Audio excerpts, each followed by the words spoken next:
Oke, assalamualaikum. Di video kali ini kita bakal ngebahas tentang teknik dasar menggunakan kamera. Entah itu kamera mirrorless, DSLR, ataupun kamera HP. Teknik ini kalian bisa gunakan di dalam hal fotografi ataupun videografi. Untuk menggunakan kamera, aku saranin kalian menggunakan pada mode manual. Karena di mode manual ini kalian bisa mengubah settingan-settingannya. Dan itu akan mendapatkan gambar atau video yang bagus sesuai dengan keinginan kalian. Oke, dalam teknik dasar menggunakan kamera itu ada yang namanya triangle exposure atau segitiga exposure yang terdiri dari ISO, aperture, dan shutter speed. Yang pertama yang akan kita bahas adalah ISO. ISO mungkin orang awam pun tahu, ISO di kamera HP pun ada yang namanya ISO. ISO adalah seberapa banyak cahaya yang masuk dalam sensor kamera kalian.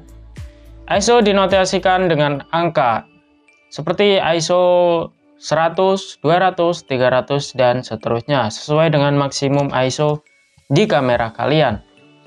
Saran dari aku atau tips dari aku untuk menggunakan ISO adalah gunakan ISO rendah di keadaan yang banyak cahaya atau biasanya di luar ruangan, dan gunakan ISO tinggi di keadaan yang minim cahaya atau kekurangan cahaya. Tapi yang perlu kalian ketahui untuk penggunaan ISO ini, apabila kalian menggunakan ISO terlalu tinggi atau melebihi batas maksimum dari kekuatan low light kamera kalian, itu bakal ada noise-nya. Selanjutnya yaitu adalah shutter speed.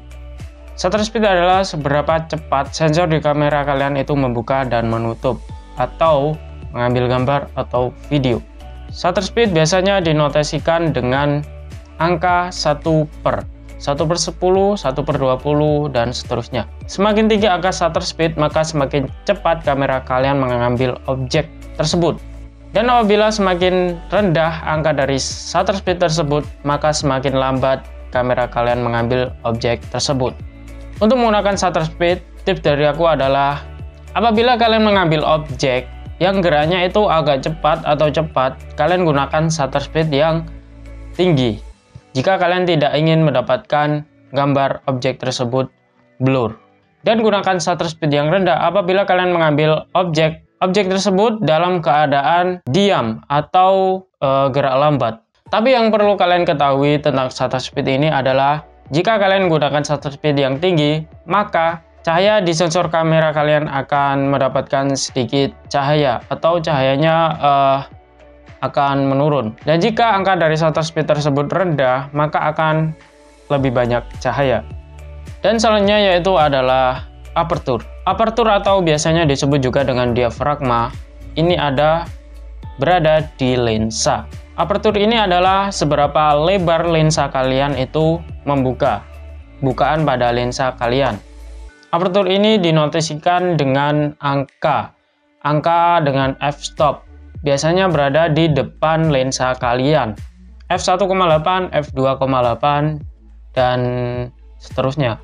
Semakin rendah dari angka aperture ini, maka semakin lebar bukaan di lensa kalian. Dan semakin tinggi angka dari aperture ini, maka semakin sempit bukaan di kamera kalian. Aperture juga mengatur pencahayaan di kamera kalian. Semakin lebar bukaan pada lensa kalian, maka semakin banyak cahaya. Dan apabila semakin sempit bukaan di kamera kalian, maka cahayanya akan lebih berkurang. Aperture ini juga mengatur depth of field.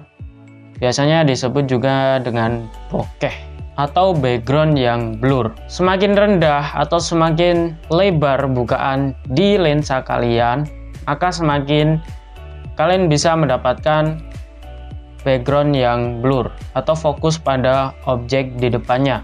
Dan apabila semakin tinggi dari angka aperture tersebut, maka cahayanya akan berkurang dan akan fokus pada semua sisi, bukan hanya pada objek, tapi juga pada background.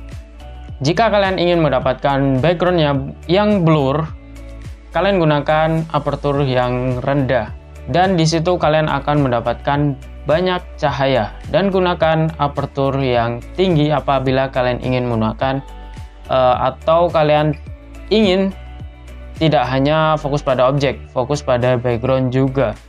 Dan kalian akan mendapatkan sedikit cahaya atau cahayanya akan berkurang. Oke, mungkin itu saja tutorial kali ini. Kalian harus mengaplikasikan dari 3 elemen tersebut, ISO, aperture, dan shutter speed.